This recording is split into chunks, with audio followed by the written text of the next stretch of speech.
Hoy el profesor Memo Ángel va a tocar un tema muy interesante en la literatura universal y es la vida y la obra del escritor checo Franz Kafka.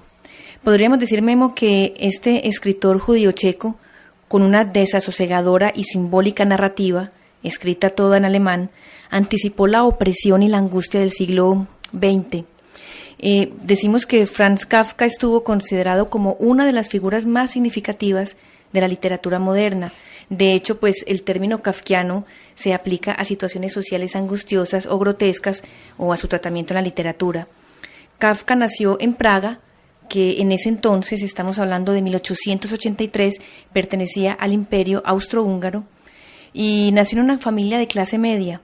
Su padre, un comerciante, fue, como todos sabemos, una figura dominante cuya influencia impregnó la obra de su hijo y, según el mismo Kafka, agobió su propia existencia.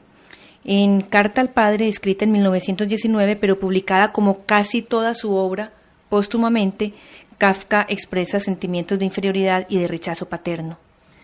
En fin, pues, Memo Ángel, este es el tema del que se hablará hoy en la otra historia con el profesor Memo Ángel, es el tema de Franz Kafka. A ver, Kafka y lo kafkiano, que es más o menos el símil a las sociedades en las que estamos viviendo, porque Kafka, como muchos de los escritores que escribieron entre las dos guerras, entre la Primera y la Segunda Guerra Mundial, se dieron como a la tarea de describir un mundo extraño que se avecinaba y que realmente se dio, no porque ellos fueran magos o sus premoniciones tuvieran algo que ver con algún ejercicio esotérico, sino porque a veces la observación de la literatura, de los escritores, lleva a prever cosas. Y lo que previó Kafka, como previó Bruno Schulz, un polaco que escribe un texto muy lindo sobre las tiendas color canela, es otro absurdo muy grande de esa misma época, o como Kubin, Alfred Kubin, que escribió en otra parte de esas ciudades, esas Arcadias, los griegos llamaban Arcadia, aquella ciudad donde todos querían ir porque consideraban que era una gran ciudad, pero una vez llegaban a esa ciudad descubrían que se habían metido en una trampa. Entonces lo que es Kubin, lo que es Bruno Schulz, lo que de pronto por esa misma época, a pesar de que es un escritor mucho más contemporáneo, Elias Canetti, también escribía Auto de Fe. Todo esto tenía que ver con un mundo desordenado, con un mundo donde el absurdo comenzaba a aparecer, en la medida en que aparecía la gente sola o en la medida en que aparecían las técnicas de trabajo en vano, que es una cosa muy interesante y que nos marcarán o delinearán una constante de las sociedades occidentales a partir de la Segunda Guerra Mundial. A ver, Kafka, en términos de Imre Kertész, el premio Nobel también húngaro, o sea, cercano a ese imperio austrohúngaro, se podría catalogar como aquel escritor que trata de sostener la idea del absurdo ideal. Para Kertész hay dos tipos de absurdo: un absurdo ideal, que es el absurdo donde el personaje lo tolera todo. Entonces veríamos, por ejemplo, hay un absurdo ideal en los cuadros de René Magritte, donde parte del absurdo es que hay que decir qué son las cosas. Magritte tiene un cuadro muy lindo que dice: esto es una pipa, y ahí aparece una pipa, ¿cierto? Pero también tiene una lluvia de señores de paraguas, tiene una serie de cuadros que son el absurdo ideal, porque ahí todo se tolera lo que veríamos como algo atroz o algo irreal en un momento determinado. Pero hay otro absurdo que es el absurdo real, que es aquel donde nada se tolera. Entonces, si hiciéramos una comparación, Kafka aplica o maneja el absurdo ideal. Todo es tolerable. O sea, él tiene un cuento que a mí me fascina, que se llama Blomfield, un solterón, donde una pelotica sigue a un señor. Y la pelotica aparece, baja a la calle, sigue detrás de Blomfield.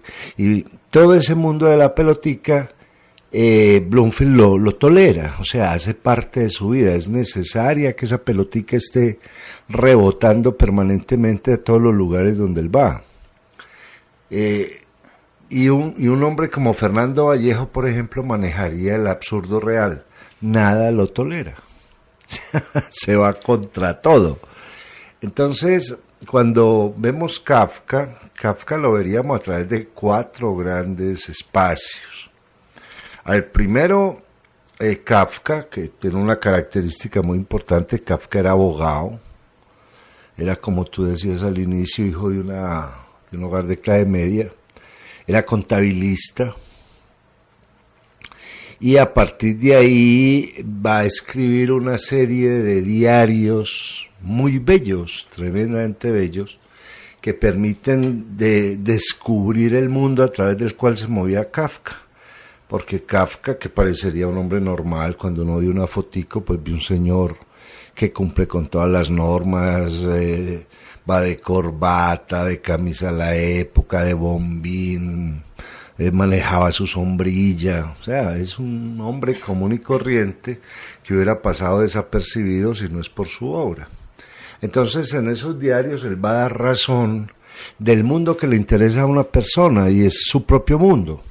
O sea, los diarios no tienen por qué dar razón de la historia colectiva ni de la política, como algunos diarios que aparecen por ahí, un señor opinando de lo que pasaba en Colombia. Pues yo creo que Kafka es mucho más honesto en ese sentido.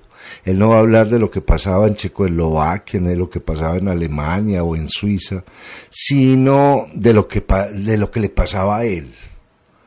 Porque parte de la honestidad de un escritor es narrar aquello que lo circunda, no empezar a inventar sobre cosas que no ha visto o que supone. Entonces, esa sería una etapa o un espacio, o lo que Peter Sloterdijk llama una esfera. ¿Qué le pasa? Y eso que le pasa lo cuenta. Hay un segundo Kafka, que además le gustaban mucho las señoras, ¿cierto? Incluso hay una gran correspondencia entre él y sus mujeres, unas correspondencias muy bellas, muy humanas, unas correspondencias donde la necesidad de ser querido se manifiesta. O sea, Kafka ahí deja de ser absurdo para volverse completamente humano y volverse un hombre que reclama un espacio en el mundo. Por ejemplo, eso es muy claro en un libro como La Carta al Padre, esa rebelión contra la figura paterna, donde lo que está reclamando Kafka es que le permitan un lugar y que desde ese lugar él pueda ser otro. Hay muchas dudas sobre ese libro, si eso en verdad se lo escribió al papá o fue una invención de él, porque como dice un profesor de la universidad que se llama Juan Parra, que tiene un excelente texto sobre Kafka, muchas veces a Kafka le gustó ser otro, y si a Kafka le gustó ser otro, entonces ese otro era el que tenía el papá del que habla Kafka, y no realmente su papá. O sea, eso también hace parte del mundo del absurdo, que es interesante. Sin embargo, en esa Carta al Padre, que no podríamos asegurar que es biográfica, hay el reclamo del ser humano a un lugar en la tierra, un lugar y unas circunstancias propias a través de las cuales pueda entender el mundo en el que vive. Un mundo que es muy interesante, porque el mundo kafkiano es el mundo de las familias judías seculares, no muy religiosas, pero que de todas maneras estaban señaladas en Europa como otro, lo que decía Cioran. Cioran decía, y eso se le va a aplicar mucho al mundo kafkiano, yo la voy muy bien con los judíos porque ellos no hacen parte de la humanidad. Entonces, eso, pues en palabras de Cioran, que es muy interesante. Entonces, lo que aparece ahí en esa búsqueda de identidad o de centralidad para poder ver el mundo desde ahí en Kafka, sería eso: deme un lugar por fuera de la humanidad corriente, deme un lugar por fuera de donde yo no sea un número más. Y además eso fue lo que ha querido el poder. Al poder le encanta hablar de la humanidad, porque la humanidad se puede censar a 1, a 2, a 3, a 4, a 5, y se sale de la humanidad simplemente aquel que tiene una respuesta frente al mundo en el que vive. Entonces ese sería un segundo espacio kafkiano muy interesante. Hay un tercero y es el de la obra de Kafka. Kafka apenas publicó unos cuentos en vida y entre ellos un libro que llamó mucho la atención que se llama La Metamorfosis o El Cambio, que ha sido famoso porque la historia de un hombre, Gregorio Samsa, que amanece convertido en algo que no sabemos qué es. En la traducción de Borges, pues Borges dice que es un insecto, otros autores dicen que no, que era una cucaracha, en fin. El caso es un animal que tiene patas y que se arrastra como un insecto y que al estar de espaldas pues está completamente angustiado porque no puede dominar el mundo, que era más o menos la posición de Kafka. Pero además de esa novela, que es algo muy importante hoy en día, que se habla tanto de estrés, se habla tanto del trabajo en vano, de todas esas reuniones donde la gente se reúne para no lograr hacer nada. Ahí estaría como la razón de eso, ¿cierto? Cuando uno lee La Metamorfosis, Gregorio Samsa amanece convertido en otra cosa debido al estrés, es que lo tienen viajando, cumpliendo unas metas. Es un vendedor de seguros. Sí, claro, entonces le pusieron unas cuotas que no puede lograr, lo estresaron de tal manera que amanece convertido en otra cosa. Y a veces pienso pues que eso nos pasa a diario. Sí, con todos estos genios de la administración moderna que creen que el mercado se multiplica así como se multiplican las enfermedades. Entonces que imponen unas cuotas que no se pueden conseguir, irreales, esto, lo demás, ya. Yo creo que debido a esta gente, pues cada tanto en el mundo alguien amanecerá como Gregorio Samsa, ¿cierto? Y Gregorio Samsa, que además es un personaje muy bello porque todos viven de él. O sea, nadie le aporta nada. Todos quieren vivir de él, le quitan, lo escurren, la familia, los amigos, el jefe, todos viven de él. O sea, si Gregorio Samsa no se mueve, el resto del mundo no se mueve. Incluso después se van contra él precisamente porque dejó de dar. Entonces, ese es un cuadro moderno magnífico, tremendo. ¿Cierto? Tremendo, que se volvió una crítica a un sistema, ¿cierto? A un sistema que está por fuera de la realidad, a un sistema donde la solidaridad no existe, a un sistema donde esperan recibir pero no dar, ¿cierto? Entonces ahí hay una crítica enorme que hace Kafka, pues a los sistemas que se estaban diseñando en ese momento y que después van a ser, digamos, que parte del fracaso de la razón y parte de la locura del hombre moderno. Y eso que Kafka no le tocó vislumbrar el siglo XXI, ¿qué tal que le hubiera tocado vislumbrarlo? O sí lo vislumbró. A ver, Kafka se adelanta a muchas cosas. Primero, hace una gran crítica a la condición humana, cómo el hombre va perdiendo libertad en la medida en que avanza el mundo. O sea, es como una contradicción. Se supone que en este momento nosotros deberíamos entender muy bien la libertad y que esa libertad nos llevaría a ser cada vez mejores. Y lo que hemos es perdido libertad y no hemos mejorado absolutamente nada. Con Kafka aparece un relato que a mí me encanta, que es tremendo, que son las preocupaciones de un padre de familia. O sea, la preocupación de un padre de familia en ese pequeño cuento de Kafka es en torno a algo que no se sabe qué es, que se llama el Odradek, y que es una cosa que parece que es de lana, pero parece que no es de lana, parece que camina, parece que no caminara. O sea, los padres de familia que él entiende están preocupados no por la educación de sus hijos, no por mantener a sus hijos dentro de una posición política o religiosa o cultural, sino preocupados por algo que no saben qué son, no se sabe qué es, ¿cierto? Y que uno muchas veces le gustaría, cuando alguien le dice a uno, cualquier señora o un señor, mire, estoy tan preocupado por el hijo mío, y le dice, ¿cómo en qué? Y cuénteme en qué, porque a lo mejor está preocupado es por el Odradec, ¿cierto? Por esa cosa rara que no se sabe qué es y que de alguna forma llevaría a entender muy bien hoy en día parte de las preocupaciones modernas. Uno encuentra un montón de gente preocupada por cosas que no se sabe qué son y que los mantiene muy preocupados y los arruga y los lleva a tomar aspirinas por la mañana para que los vasos sanguíneos se dilaten, en fin, pues tanta cosa. Luego aparece otro cuento maravilloso, que sí, ese sí es fundamental, que se llama La Colonia Penitenciaria.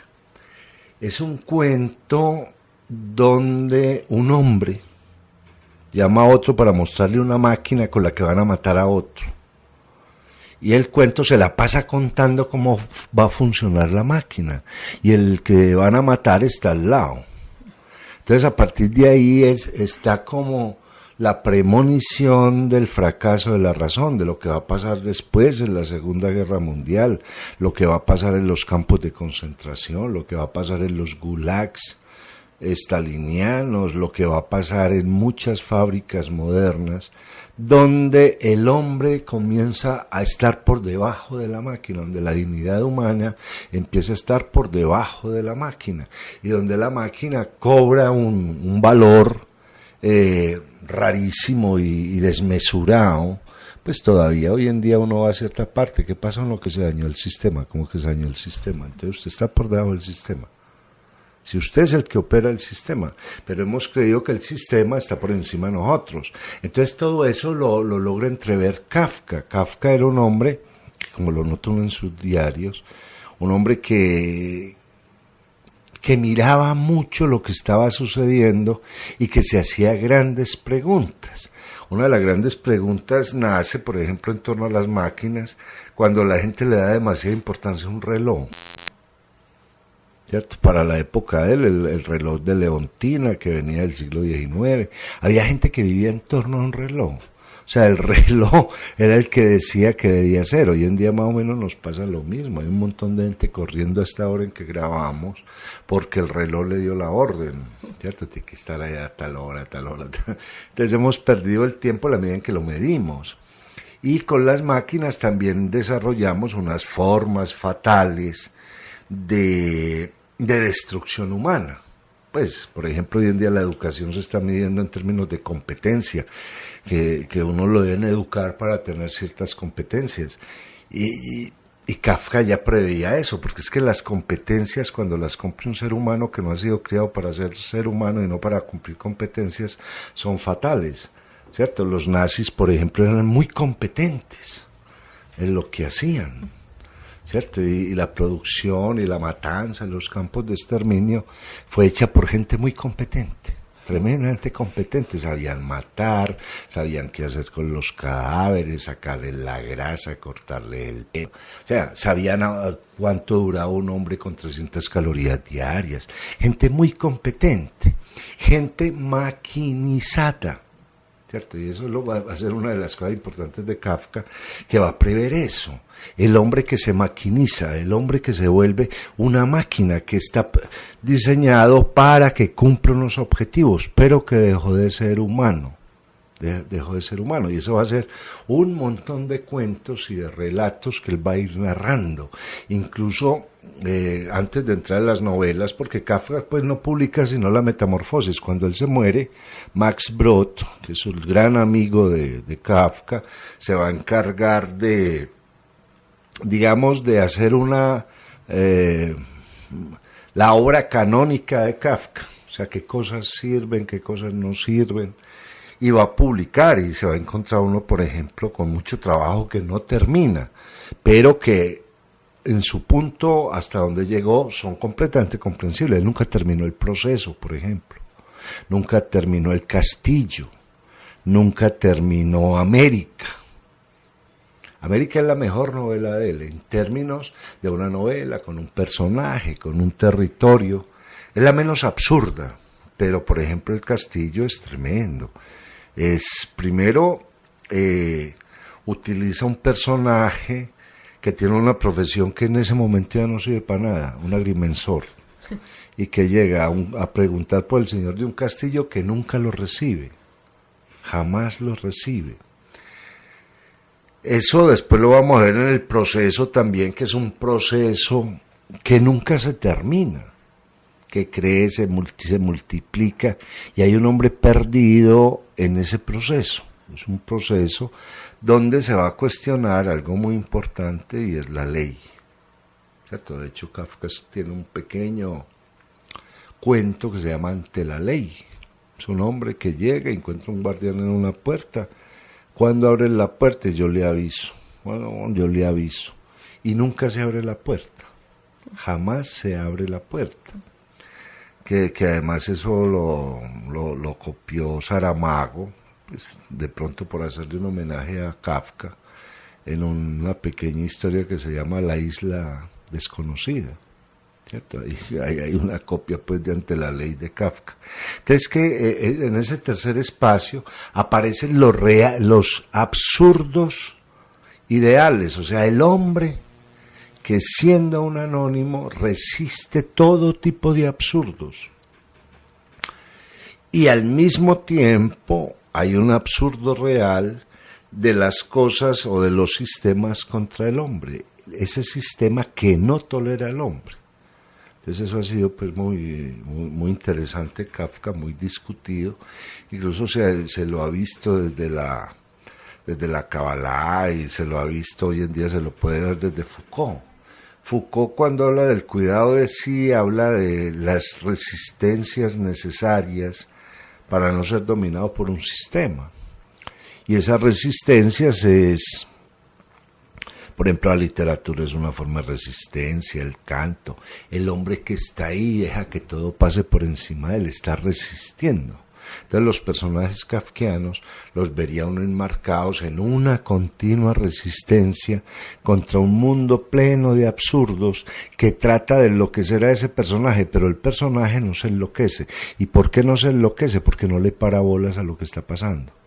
Entonces es algo muy interesante y sería, digámoslo de alguna manera, la resistencia básica que estaban o que llevaban a cabo los judíos en ese momento de la historia, donde el antisemitismo se había vuelto prácticamente toda una política de exterminio. Y después nos vamos a encontrar con hombres como Kertész, que van a decir, sí, lo único que es capaz de leer una gran tragedia, y a quien sobrevive esa gran tragedia es un absurdo, es una comedia. Entonces los personajes kafkianos casi que van manejando una gran comedia en el mundo en el que viven, porque están siendo señalados, acusados, etcétera, etcétera. Entonces ese sería como el tercer espacio. Y hay un cuarto espacio muy importante en Kafka, y es el reconocimiento del peso de la historia en él como escritor. Tiene dos conferencias, una que le han llevado mucho al teatro, que es el informe de una academia, ¿cierto? Es un mico que está dando un informe ahí, maravilloso, y que además los demás lo escuchan.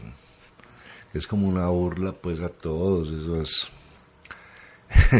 esos momentos en los que uno tiene que hablar sin necesidad de hacerlo, ¿cierto?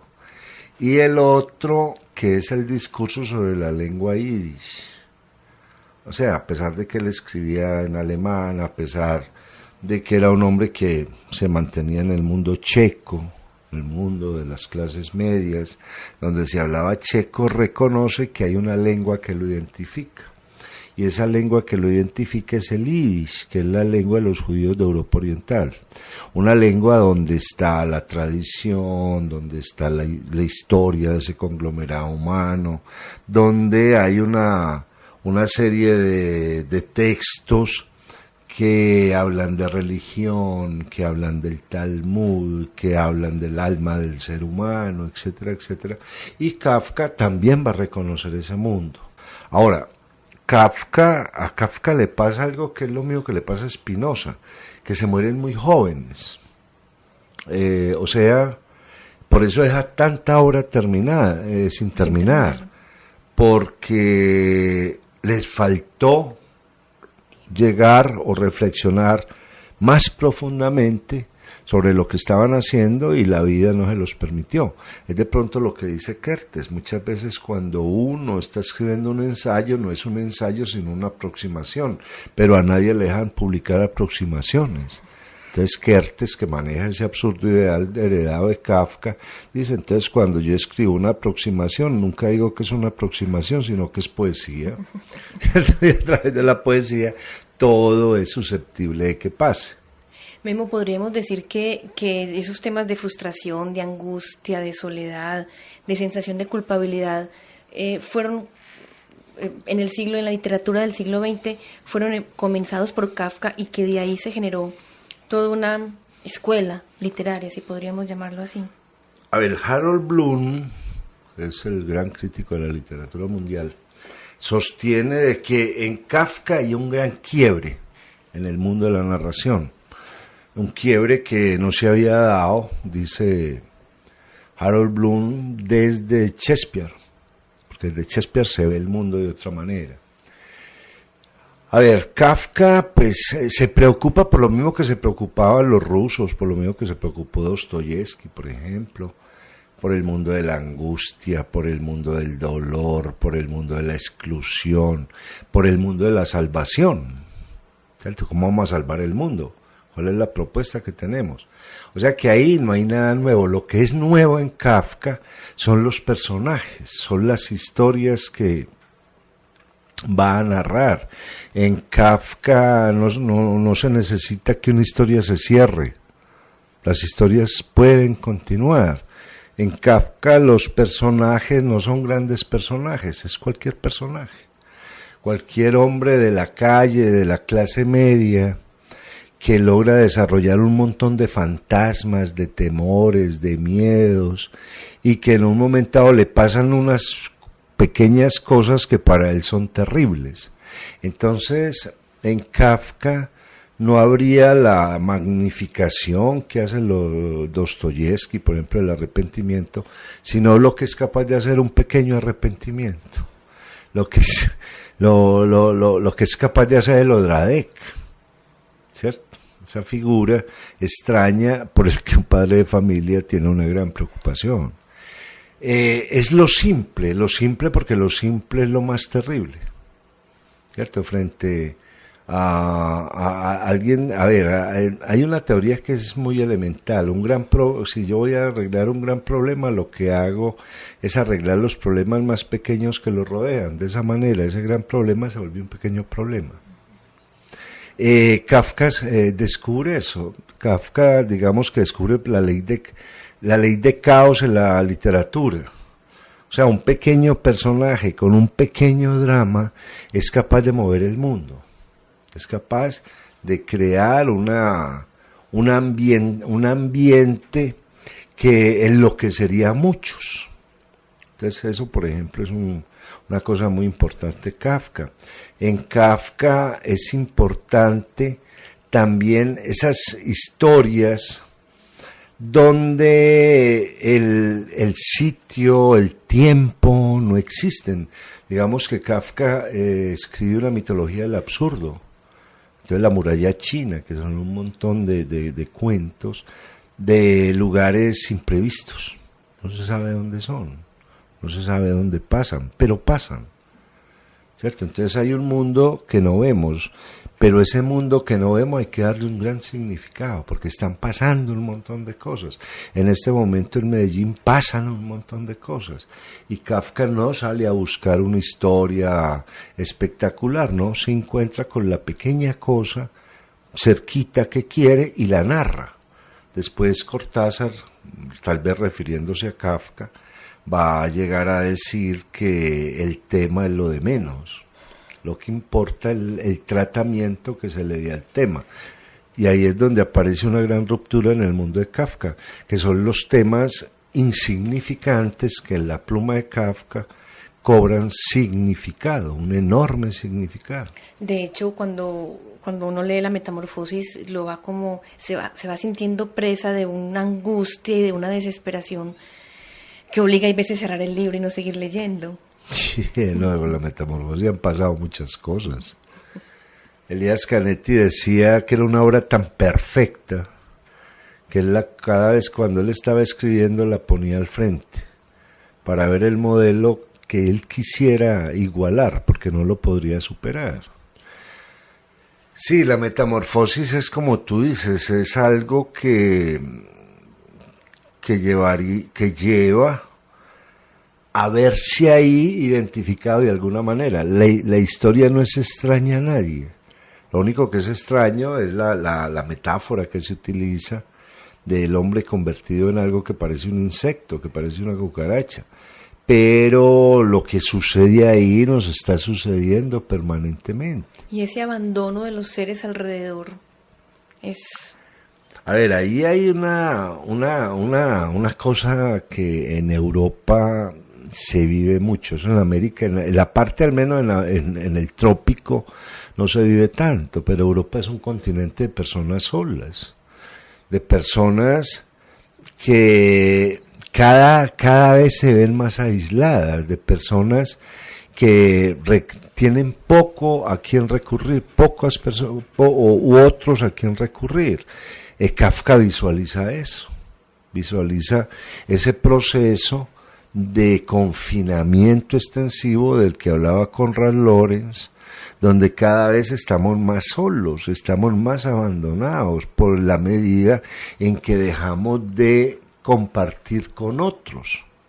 Ahí Kafka añadiría algo muy importante y era el drama de los judíos seculares. Los judíos religiosos, los hasidim, vivían en comunidades unos con otros, sobrevivían, pero cuando un judío religioso se salía afuera, o sea, entraba en el mundo de la ilustración, lo que en hebreo se llama la Haskalah, perdía la vida que daba la comunidad.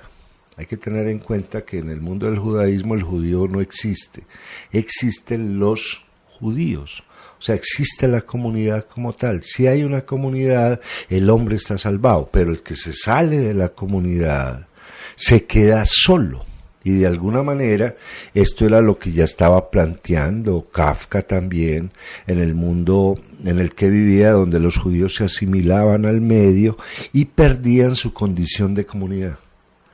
Entonces es muy dramático cuando a Kafka se lo lee desde la judeidad, desde lo judío que era él, porque de tal manera él nunca renegó ni de la religión ni nada, simplemente, es más, no toca temas religiosos en su obra, que es una cosa muy interesante porque la mayoría de los escritores judíos tocan el judaísmo en su obra. Kafka no, sin embargo, a excepción hecha del discurso sobre la lengua yiddish, pero Kafka sí va a narrar la soledad del que abandona la comunidad. Estos que abandonan las comunidades, que no solamente son judíos, son cristianos, católicos, etcétera, que se van a las ciudades, porque también hay una cosa muy importante con Kafka, que después se va a leer en Alfred Döblin, por ejemplo, en Berlín Alexanderplatz, se va a leer con el Ulises de Joyce. O sea, las ciudades comienzan a ser habitadas no por comunidades, no por familias, sino por gente sola, completamente sola. Las grandes ciudades donde los hombres se van a trabajar, a buscar un mejor destino, etcétera, exigen como contraprestación a la seguridad económica que da esa ciudad, exigen la soledad. Y eso es lo que veríamos hoy en día.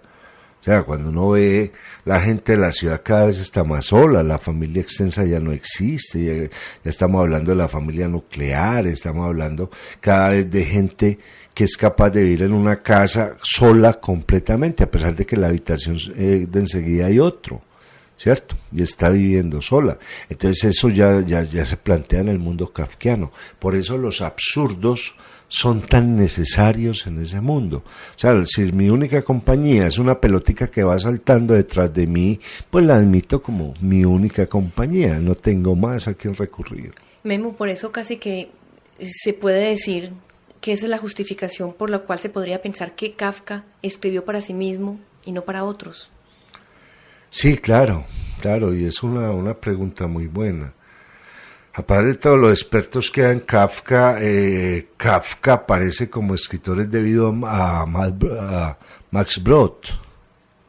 O sea, Kafka... Si no ha sido por su amigo, sus obras nunca lo hubiéramos conocido. Hubiéramos conocido unas poquitas. Y tal vez la Metamorfosis no sería tan importante porque se hubiera perdido, porque se editó no en una gran editorial, sino en una pequeña editorial, le publicaron unos pocos cuentos en revistas, se hubiera pasado muy desapercibido, pero es Max Brod el que se va a encargar de hacer conocer la obra y de mover de manera muy clara el mundo de Kafka. Claro que Kafka ya empieza a ser movido, por ejemplo, él tiene una amiga, Milena, que después va a perecer en un campo de concentración, donde las cartas a Milena, esa relación con esta mujer que era una periodista muy importante, también van a sacar a relucir a Kafka. Kafka va a ser uno de los antecedentes grandes de muchos escritores que buscaban una nueva forma de escribir. Entonces Kafka aparece en un momento clave con una literatura que va a ser muy bien diferenciada de otros y más a partir de lo que rescata Max Brod. Entonces cuando aparecen novelas como El Proceso, cuando aparecen novelas como El Castillo, cuando aparecen los cuentos en su totalidad, la gente se asombra con la calidad con la propuesta de este escritor, con el mundo que es capaz de sacar a flote. En Europa Central, lo más importante para un literato es narrar un sentimiento. No se trata de narrar un campo, de narrar un castillo, no. Vamos a narrar sentimientos, y eso es muy claro en Europa Central. Hay un escritor que se llama Gustav Meyrink, que era un hombre muy nervioso. Escribió una novela muy buena que se llama El Golem. Escribió algo sobre Spinoza. Él, a partir de Meyrink, hay un mundo oscuro. De ese mundo oscuro hay que salir. Hay un mundo gótico. Ese mundo gótico que estaba cubierto por la niebla, que no era muy claro en Europa Central, cobra una enorme claridad con Kafka. Kafka, con sus personajes, sus historias, su forma de narrar, hace clara la niebla del gótico centroeuropeo. ¿De qué se compone eso que no sabemos qué es? ¿De qué se compone el mundo rumano, el mundo búlgaro, el mundo húngaro? Todavía hoy en día sí, para nosotros sigue siendo como una carreta que va por entre las montañas y al final está el castillo de Drácula, ¿cierto? Entonces la pregunta es, entre el castillo de Drácula y el momento en que se toma la carroza, ¿qué hay? Y Kafka dice que hay. Están todos los absurdos posibles. ¿Qué son los absurdos humanos? Porque hay con lo que tú decías ahora, Kafka no le importaba hablar de los absurdos más grandes, porque él mismo era el que se estaba buscando la respuesta. él no estaba escribiendo para nadie, como debe ser un gran escritor, ¿cierto? La mayoría de los escritores que hay en la actualidad tienen el problema, y es que escriben a pedidos. No, mira, la gente quiere saber sobre cerdo, entonces escriben sobre cerdos, ¿cierto? Cuando el gran escritor escribe para sí mismo, y en eso que escribe Kafka está el mundo. Yo no sé si lo atormenta o no, casi que diría que no, ¿cierto? Hay un mundo donde la muerte está muy cercana, porque Kafka sufre de tuberculosis y sabe pues que tiene una gran enfermedad, pero aún así trata de enamorar muchachas, ¿cierto? La última novia que se le conoce era una muchacha que dijo: no, yo con usted no me puedo casar, usted ya está muy enfermo, ¿cierto? Pero seguía como persistiendo en mantenerse vivo, y en esa persistencia en la vida de un enfermo es capaz de lograr entrever un montón de pequeños acontecimientos que son los que conforman lo que hay. Es que en este momento me acuerdo de un escritor austriaco que se llama Thomas Bernhard, escribió un libro bellísimo, El sobrino de Wittgenstein, donde hace algo pues que le molestará mucho a los enfermos, ¿cierto? Pero un enfermo trata de aprovechar su enfermedad con los que no lo están, para tratar de convertirles la vida del otro en algo que se parezca a la enfermedad que tiene, ¿cierto? Y ese es pues más o menos lo que plantea Thomas Bernhard, y es más o menos lo que planteaba Kafka. O sea, ¿qué contiene una enfermedad? Una enfermedad contiene todo: abandono, soledades, miedos, terrores. Entonces casi que se haría un psicoanálisis de él mismo, a través de lo que es capaz de contener el miedo a morir. Esto que es una cosa bellísima, y de pronto es lo que haría la gran literatura de la que habla Bloom cuando Kafka rompe los cánones y plantea otra forma de narrar. El miedo a morir es lo que nos lleva a contar lo que somos, a contar lo que sentimos, a contar lo que entrevemos, lo que premonizamos, a contar todo eso que en un momento dado nos hace sentir muy humanos, tremendamente humanos, porque uno se siente más humano es en el abandono, ¿cierto? Porque es que ahí es donde aparecen las grandes preguntas: ¿yo cómo voy a salir de esto? Casi que uno podría decir, Memo, que Kafka nunca pensó en ni ser famoso como escritor, ni no era su interés. Él finalmente estaba queriendo contarse quizás a sí mismo lo que estaba sintiendo con su enfermedad, con lo que él sabía que iba a ser una muy corta existencia, que finalmente fueron 41 años de vida, porque murió de 41 años. Y todo ese sentimiento de angustia, de soledad, de sentirse atrapado en sus ventas de seguros, que fue la misma profesión de Gregorio Samsa. Él simplemente le estaba contándose quizás a sí mismo esa soledad, esa angustia, esa depresión, esa frustración, ese saber que quería vivir tanto y no lo podía hacer porque su enfermedad, su tuberculosis no lo dejaba. A ver, no, ahí hay algunas cosas. Primero, a él sí le gustaba... le gustó y trató de destacarse entre los escritores. De hecho se sabe, y por el diario se sabe, que estuvo en los medios literarios, iba al teatro, discutía con otros escritores. O sea, no estaba tan lejos del mundo de la literatura, por eso conoció a Max Brod. Y Brod sabe de literatura, o sea, ya había alguien que sí lo leía. Había alguien con el que podía compartir lo que estaba haciendo.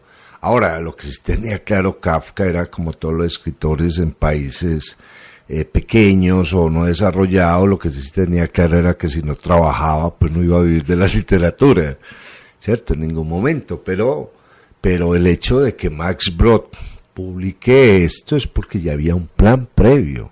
O sea, estaba esperando, bueno, ¿cuándo va a terminar ese libro, esto o aquello?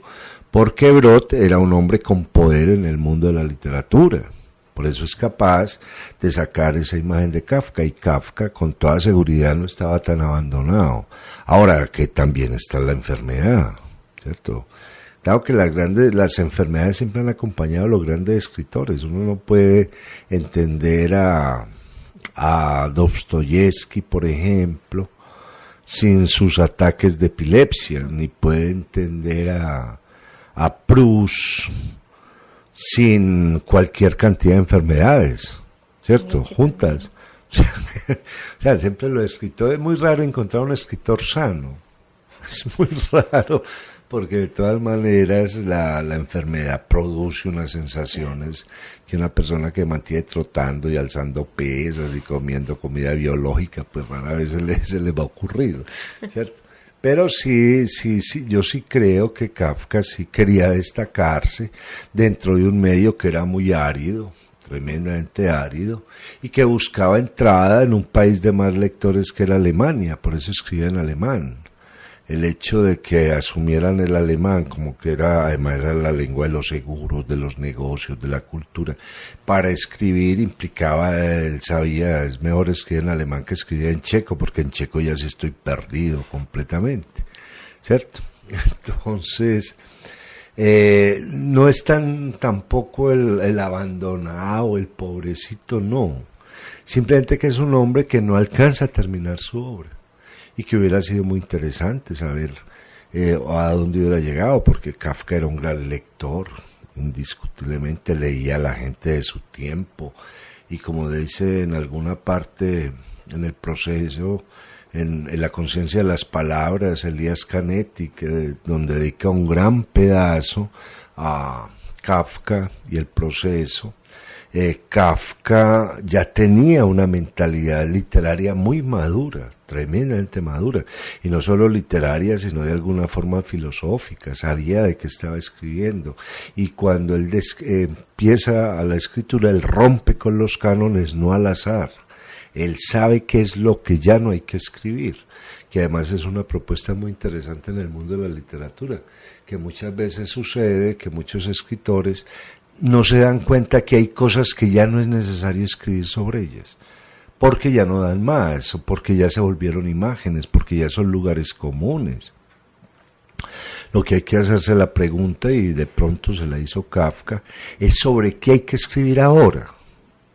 ¿Qué es lo que tenemos que hacer ahora? Dice Wittgenstein que cada vez que aparece un concepto nuevo en el mundo cambia, y el mundo hay que verlo de otra manera.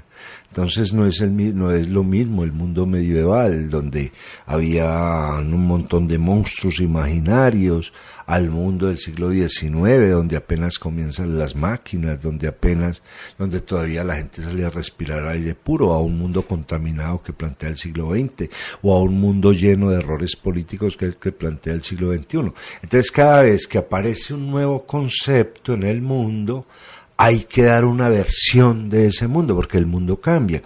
Entonces, para el mundo de Kafka, los conceptos son tremendamente claros. La economía ya funciona de otra manera. Ya se piensa en términos económicos, no de recursos, sino de transformación de recursos. Es el mundo de las fábricas, es el mundo de la máquina. La máquina ya cumple o es capaz de dar una productividad X. El hombre hace un trabajo medido por criterios de productividad. La ciencia se desarrolla cada vez más. Algo puede pasar, y eso es lo que Kafka va a describir y que nosotros llamamos un absurdo, pero que es simplemente un mundo que aparece y que todavía no desaparece, porque ha seguido vivo en la medida en que eso que plantea Kafka en sus cuentos y en sus novelas sigue vigente, está vigente. Entonces cada vez vemos cómo el concepto de la ley se pierde, entonces nunca se puede entrar al mundo de la ley, porque ese concepto se pierde, cada vez se pierde más el concepto del otro, entonces hay más gente sola. ¿Por qué? Porque no confía en el otro, porque no está con el otro. Entonces lo que nosotros llamamos un absurdo en Kafka, un absurdo ideal, es ese hombre que está en medio del mundo, no atento a lo que pasa, sino viendo o sintiendo que las cosas pasan por él, que es invadido por n número de cosas, y él persiste en seguir siendo él. Amigos oyentes de Radio Bolivariana, hemos llegado así al final de una nueva emisión del programa La Otra Historia, con el profesor José Guillermo Ángel, Memo Ángel, quien hoy ha estado hablando sobre Franz Kafka.